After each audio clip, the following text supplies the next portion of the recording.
4명 중에 1명 정도가 소시오패스라는 연구 결과가 있어요. 그리고 소시오패스는 평소에는 너그럽고 관대한 모습도 보여요. 그래서 일반인들이 저 사람이 소시오패스다라고 잘 알지를 못해요. 그냥 숨어서 사는 거죠. 사이코패스와 소시오패스가 어떻게 다르냐?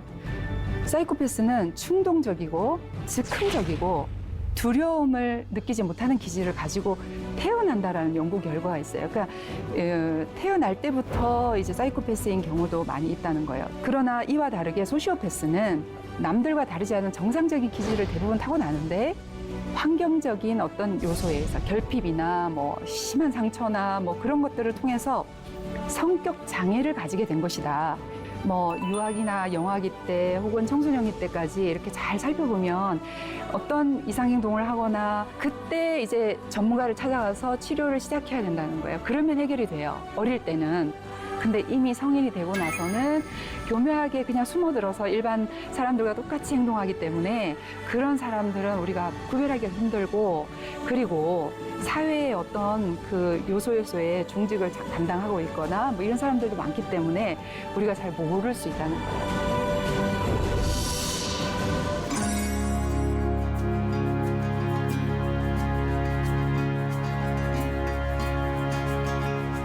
안녕하세요. 한국상담심리치료센터 대표 심리상담학 박사 강지윤입니다.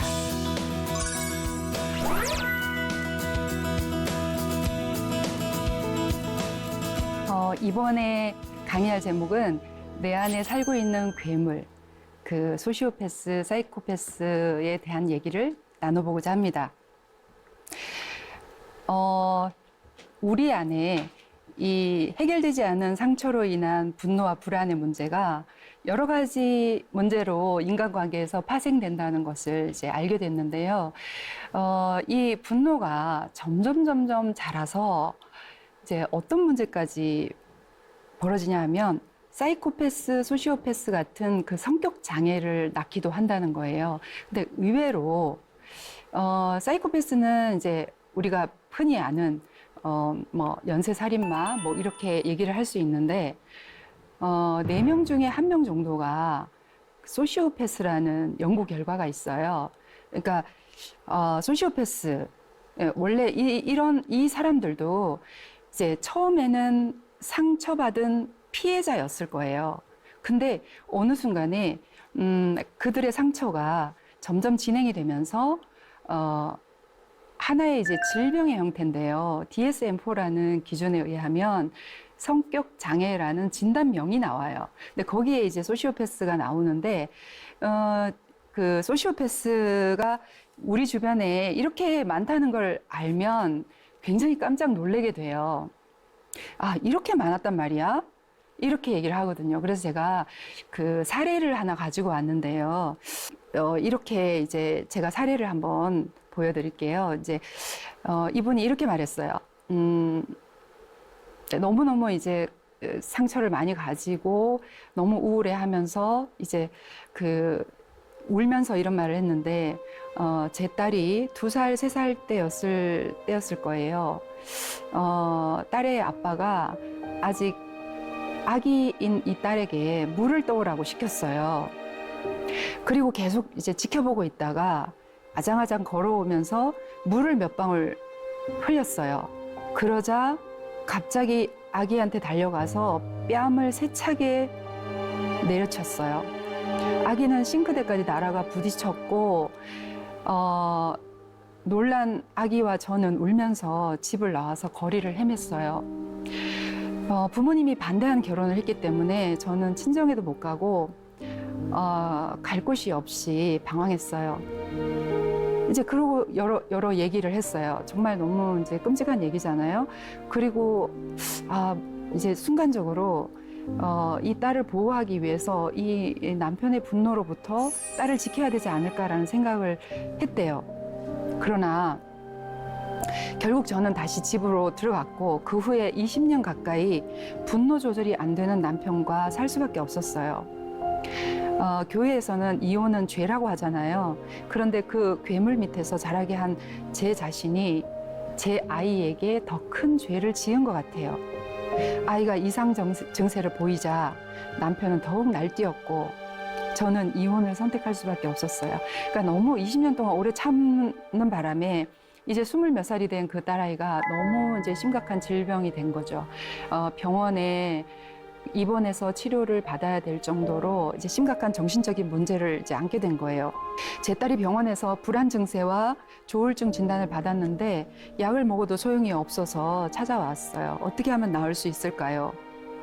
제가 좀 더 일찍 아이를 보호했어야 되는데 그 괴물에게서 떨어져 있게 했어야 되는데 이 죄를 어떻게 하면 될까요? 이 엄마의 통곡 소리가요 지금도 들리는 것 같아요. 그래서 이제 기나긴 이야기를 첫 시간에 이제 쭉 했어요. 그래서 이제 20대 초반이 된 그 딸을 이제 데리고 왔는데 거의 이렇게 그냥 죽은 사람의 얼굴 같은 모습을 하고 있었어요. 그래서 이 딸과 엄마가 이제 막 통곡을 하고 그래서 저도 울고 막 그랬던 기억이 있어요. 이 사례에서 보면 이 아이의 아빠가 이제 소시오패스라고 얘기할 수 있을 만한 사람이에요. 소시오패스는 자신의 성공이나 자신의 어떤 만족을 위해서 수단과 방법을 가리지 않고 나쁜 짓도 서슴지 않고 하는 사람. 그리고 이에 대해서 양심의 가책을 느끼지 않는 사람을 말해요. 그리고 소시오패스는 평소에는 너그럽고 관대한 모습도 보여요. 그래서 일반인들이 저 사람이 소시오패스다라고 잘 알지를 못해요. 그냥 숨어서 사는 거죠. 그냥 일반적인 일을 다 하면서 심지어는 그 사회에서 뭔가 높은 위치에서 존경을 받는 그런 사람들도 있어요. 그러나 그 자기의 성공이나 자기의 유익을 위해서는 비도덕적인 행동도 서슴없이 하는 그런 사람이라고 볼 수 있어요. 그리고 자신의 행동을 언제나 합리화시키고 후회나 죄책감은 전혀 가지지 않아요. 뭐 예를 들면 뭐 이렇게 독재자, 뭐 히틀러, 뭐 후세인, 그리고 킬링필드라고 끔찍한 그 일을 자행한 폴포트, 뭐 이런 사람들이 전형적인 그런 사람이라고 할 수 있겠죠. 사이코패스와 소시오패스 뭐 다 통틀어서 그렇게 할 수 있을 것 같은데, 그러니까 평범해 보이는 사람들 중에 존재하고 있다는 사실이 무서운 것 같아요. 그래서 우리가 상처를 받는 경우가 있다면 소시오패스에게 상처받을 가능성이 커요. 예를 들어 소시오패스가 아니라면 내가 상처를 받았을 때 내가 이런 일 때문에 당신에게 상처를 받았어요 라고 하면 그러면 그냥 보통의 사람들은 그래 미안해 라고 할 수 있는 거죠. 내가 그런 상처를 줬구나. 그 말이 상처가 됐어? 그렇다면 너무 미안해. 라고 사과를 할 수가 있는 거죠. 근데 소시오패스는 절대 사과하지 않아요. 죄책감을 느끼진 않아요. 단, 자기가 유익하다고 하는 경우에 거짓 사과는 할 수 있겠지만 진심 어린 사과나 해결을 하지 않아요. 그래서 이런 사람이 구원을 받지 못하는 게 아닐까. 이제 이런 생각도 하게 돼요. 사실은. 아무리 전도를 하고 아무리 예수님의 십자가를 얘기를 하고 회개를 유도해도 회개하지 않는 그런 사람들, 교회 안에도 있다는 사실을 깜짝 놀라겠죠. 그래서 심리학자인 마샤 스타우트라는 사람 이렇게 말했어요. 그들은 소시오패스는 우리의 일상 속에 늘 함께 있다. 이 사실을 인정하고 그들을 알아야 된다. 그러니까 우리가 알아야죠. 적을 알아야 대처를 할 수가 있잖아요. 그래서 특징이 있어요. 소시오패스의 특징이 있는데 혹시 자기 자신에게 한번 대입해 보고요. 또 주변에 나를 계속 상처 주는 사람에게 한번 대입해 봐서 이것이 몇 개나 있는지를 한번 보고요. 절반 이상이다. 그러면은 소시오패스일 가능성이 좀 있다. 이렇게 보시면 될 것 같아요.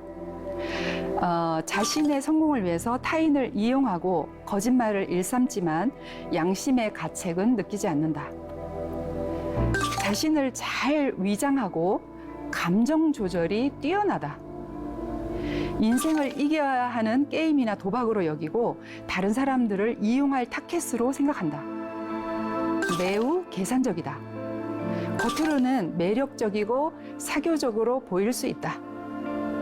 어릴 때 비정상적으로 잔인하거나 공격적인 행동을 재미삼아 한다. 예를 들면 동물 학대, 뭐 불을 낸다든지 개미를 막 죽인다든지 뭐 이런 거요. 쉽게 지루함을 느끼고 자극 욕구가 강해서 새롭고 위험한 과제를 흥미로워한다.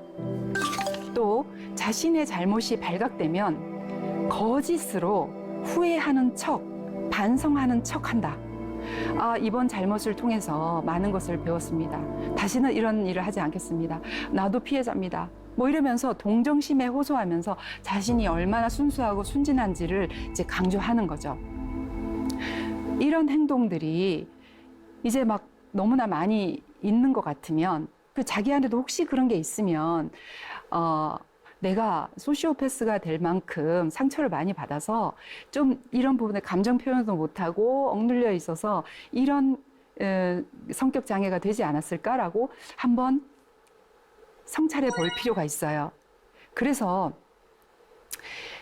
우리가 꼭 알아야 되는 것은 이제 이런 사람을 어떻게 대할 것인가. 그 사람에게 그러면 상처를 받음에도 불구하고 계속 이렇게 막 어떻게든 대응을 해야 되고 이럴 수는 없잖아요. 그러니까 우리가 어떤 경우에는 이제 단절하거나 거리를 둬야 되거나 관계에서 그래야 되는 경우도 있다는 거예요. 모든 사람과 정말 평화롭게 지내고 싶은 게 우리의 소원이죠. 그러나 어떤 사람과는 평화롭게 지내지 못하게 되는 경우가 있어요.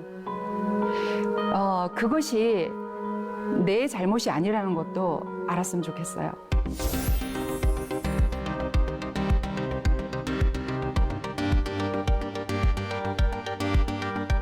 사이코패스와 소시오패스가 어떻게 다르냐? 사이코패스는 충동적이고 즉흥적이고 두려움을 느끼지 못하는 기질을 가지고 태어난다라는 연구 결과가 있어요. 그러니까 태어날 때부터 이제 사이코패스인 경우도 많이 있다는 거예요. 중간에 이제 자라는 과정에서 그렇게 되는 경우도 있지만, 그러나 이와 다르게 소시오패스는 그 남들과 다르지 않은 정상적인 기질을 대부분 타고나는데 유년기 뭐 이런 청소년기 이때 환경적인 어떤 요소에서 결핍이나 뭐 심한 상처나 뭐 그런 것들을 통해서 성격 장애를 가지게 된 것이다. 이렇게 얘기를 하거든요. 그래서 사이코패스는 자기 감정 조절을 잘 못해요. 그래서 막 자기를 이렇게 해코지하는 것 같이 느껴지면 갑작스럽게 돌변해서 감정 조절을 못하고 가해를 하는 모습을 보이는가 하면, 소시오패스는 감정 조절에 굉장히 뛰어나요. 그래서 자기의 그 감정을 잘 드러내지 않으면서 상대를 조종하는 것을 좋아해요. 그리고 타인의 감정을 이용하죠. 가스라이팅처럼 이용하는 거죠. 그래서 자신이 필요하다면 굉장히 선한 사람처럼 그렇게 보여질 수가 있어요.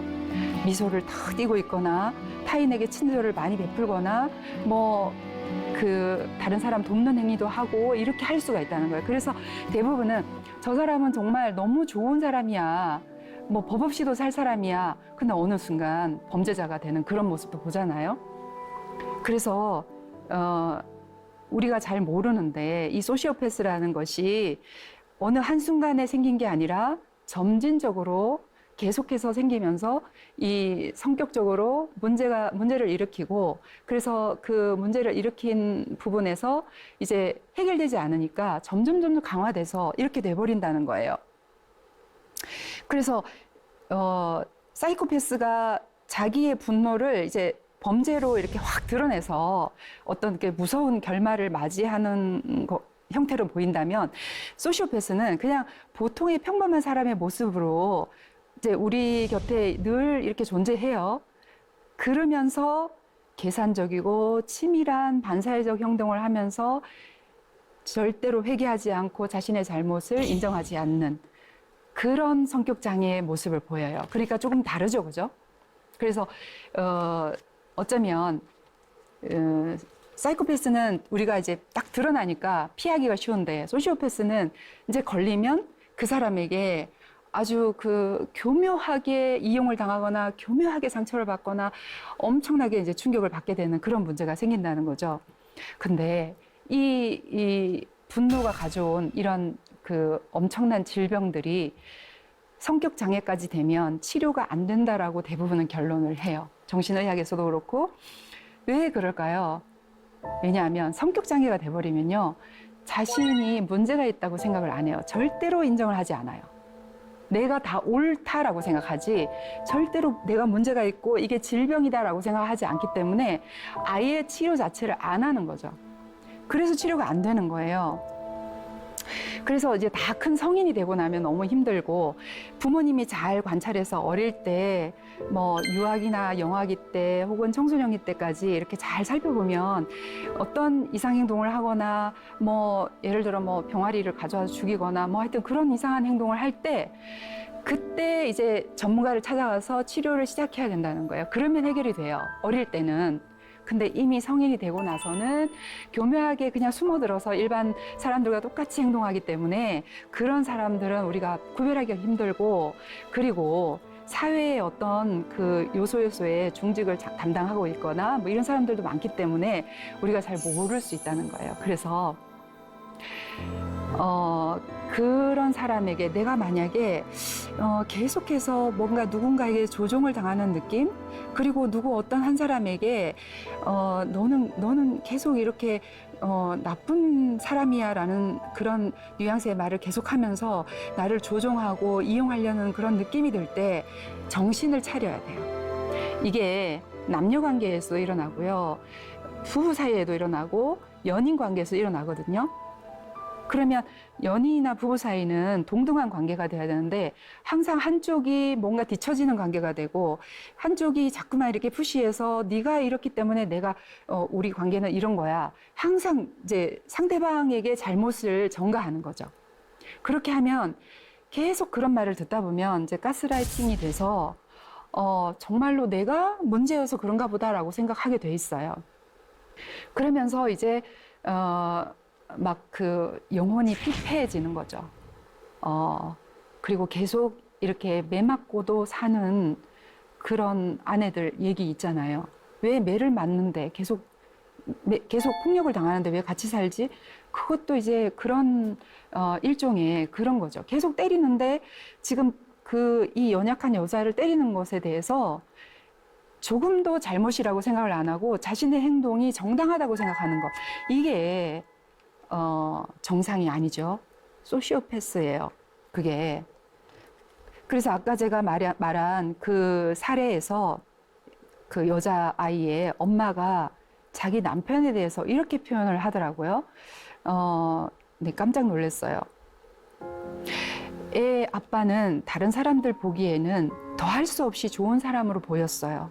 심지어 교회에서는 저런 남편과 살면 얼마나 좋을까라며 저를 부러워하더라고요. 다른 사람이 볼 때는 좋은 사람인 것처럼 늘 행동을 했다는 거죠. 그리고 좋은 아빠, 좋은 남편으로 늘 보이려고 신경을 썼고 밖에서는. 근데 집에만 오면 가족에게는, 자식에게, 아내에게는 괴물로 변했어요. 이런 걸 누구에게 얘기할 수 있겠어요? 저는 딸과 함께 죽으려고도 정말 수없이 생각을 했어요. 그러니까 이런 일들이 이게 뭐 저는 이제 치유의 현장에 오래 있었던 사람이거든요. 그래서 이런 사례는 너무나 많아요. 이게 어떤 특별한 한 사람의 사례 같잖아요. 이 끔찍한 일이. 그런데 너무나 많이 봐요. 저에게 그러니까 심리 상담을 받으러 오는 사람들 중에 절반은 크리스찬이고 절반은 넌 크리스찬인데요. 같아요. 이 양상이 같아요. 너무 이게 더 이제 슬프고 끔찍한 일인데, 교회를 다니고 하나님을 믿고 주님을 믿고 그런 사람이 기도도 하고 예배도 드린다고 하는 그 사람이 집에 가서는 괴물로 변하는 거, 이게 현실에서 너무나 많이 일어나고 있다는 거예요. 이거를 조금이나마 얘기를 해드리고 싶어요. 그래서 그런 일을 만약에 당하고 있다면 거기에서 계속 당하고 있지 말고 아주 단호하게 거기에서 벗어나야 된다는 걸 말하고 싶어요. 그리고 계속해서 이렇게 괴물이 되면서 밖에서는 천사, 안에서는 괴물 이렇게 되는 것을 자기 자신이 인정하고 인식해야 된다는 거예요. 그래야지 자신의 삶이 바뀌지. 살인마 잭처럼 이게 자기가 변화하지 않으면, 변하려는 노력이 없으면 계속해서 그렇게 살면서 그런 삶이 다른 사람을 피폐하게 만들고 분노로 인해서 계속 아프게 만들고 상처를 주는 것을 합리화하면서 자기는 그래도 되는 사람인 것처럼 소시오패스의 삶으로 비참하게 그 인생이 끝날 수도 있다는 거예요. 그래서 그 부분을 꼭 기억했으면 좋겠어요. 폭력과 폭언이 서슴없이 나오는데 사회적으로는 아주 선한 가면을 쓰는 것. 집안에서는, 그러니까 우리가 이제 우스갯소리로 그런 얘기를 많이 하는데, 이제 아주 어린애를 데리고 이제 부모님이 상담을 받으러 온 케이스가 있는데, 그 어린아이가 이렇게 얘기하는 거예요. 우리 아빠는요, 교회 가면은 천사인데요, 집에 오면은 악마로 변해요. 이렇게 얘기하는 거예요. 순진하게, 천진난만하게 그렇게 얘기를 하는 거예요. 아빠가 막 얼굴이 빨개져가지고. 근데 애가 그렇게 표현할 수 있는 거는요, 그 아빠가 아직은 악마가 안 된 거예요. 아이러니하게도. 그런 얘기를 못하게 됐을 때가 더 문제인 거죠. 그런 얘기를 할 수 있다는 거는 그래도 어느 정도 표현할 수 있고, 그리고 우리 아빠는 악마처럼 행동해요 하면서 좀 이 아이가 풀 수 있는, 그리고 받아줄 수 있는 환경이라는 거죠. 근데 정말 더 심하면 이제 얘기를 못하는 단계까지 오는 거예요. 정말 이런 경우가 어쩌면 인식하지 못하고 내가 집에 가서 그렇게 되는 건 다 니들 때문이야 라고 말하는, 다 타인의 책임이라고 돌리는 소시오패스가 되어 있지 않는지 한번 돌이켜 보셔야 돼요. 만약에 내가 소시오패스인데 소시오패스인 줄 모르고 교회는 열심히 다니고 신앙생활 했어요. 나중에 주님이 나는 너를 도무지 알지 못한다 그러면 어쩔래요? 그게 제일 무서운 거잖아요. 그죠? 그게 제일 무서운 거잖아요. 그래서 나는 너무너무 죄인입니다 하고 엎드렸던 그 세리와 삭개오 이런 사람들을 예수님이 막 칭찬해 주시고 찾아가시잖아요. 성경에도 기록돼 있잖아요. 근데 나는 아무 잘못이 없어. 니들이 말을 안 들으니까 이렇게 되는 거야. 니들이 이렇게 만들어 자꾸만 막 이렇게 얘기를 하는 거죠. 그냥 딱 소시오패스예요. 알게 모르게 우리가 소시오패스처럼, 진짜 소시오패스가 아닌데도 불구하고 소시오패스처럼 행동하고 말하는 경우가 얼마나 많은지, 네, 꼭 좀 돌이켜 봤으면 좋겠다. 그래서 상처받는 사람이 없어야 되잖아요. 그래서 정말 많은 사람들, 아픈 사람들, 정말 지독하게 아픈 사람들, 그런 사람들을 늘 만나다 보면 공통점이 그거예요. 자기가 늘 상처를 받기 때문에 상처를 받아서 부모를 원망하고 그 막연한 적개심과 증오심을 가지고 있으면서 또 자기 안에도 그런 괴물을 계속 키우고 있는 사실을 이제 인지하지 못하고 살고 있는 거예요. 그래서 어느 순간에는 똑같아지는 거예요.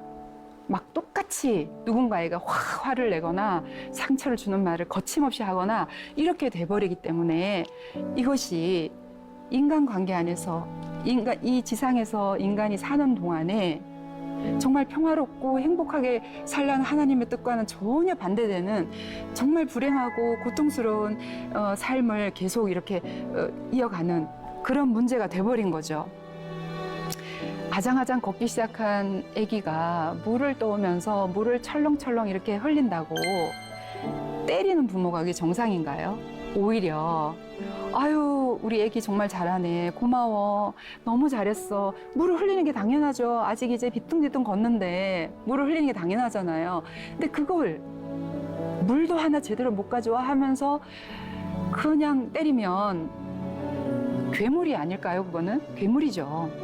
그래서 오히려 고맙다고 하고 칭찬해주고 안아주고 그렇게 만약에 키운다면 그 아이는요 불안을 쌓지 않을 거예요.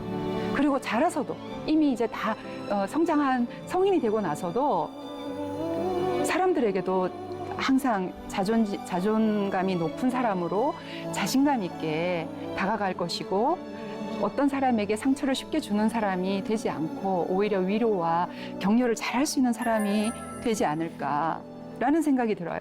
그러니까 나보다 작은 자, 나보다 소자, 나보다 약한 사람에게 끊임없이 상처를 주고 있지 않는지 살펴봐야 되는 게 바로 그런 이유예요. 계속 그렇게 한다면, 회개라는 게 뭐예요? 한번 그렇게 했으면 다시는 그렇게 하지 않는 것. 그게 진정한 회개잖아요.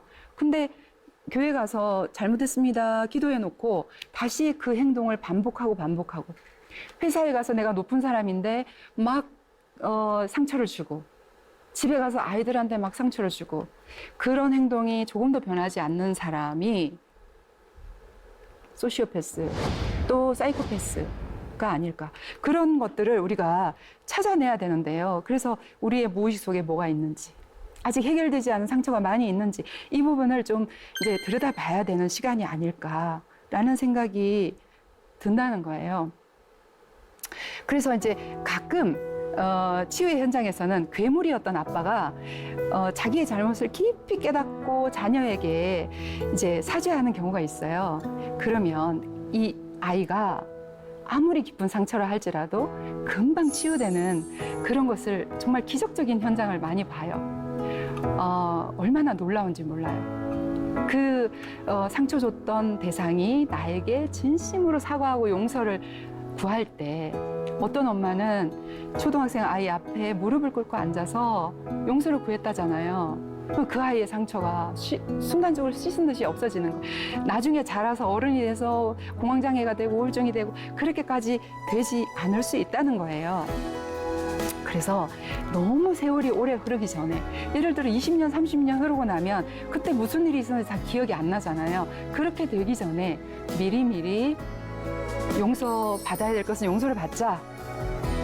그렇게 돼야 되는 것이 아닐까. 그래서요, 괴물을 낳는다 그러잖아요. 내가 괴물인데 내 자식이 괴물이 될 확률이 엄청 많아지죠. 그렇게 되면 안 되잖아요. 그래서 우리가 깨닫는 것에서부터 모든 문제의 해결이 시작되는 거예요. 깨달음, 통찰, 이것에서. 그래서 깨닫고, 그리고 고쳐나가고, 만약에 마음에 문제가 있다면 치유를 받고 해결해 나가서 우리 모두가 이 세상에 사는 동안에 나도 행복하고 너도 행복하고 우리 모두가 행복한, 그리고 늘 기쁨이 충만한 그런 삶이 되었으면 좋겠습니다. 강의 이상으로 마치겠습니다.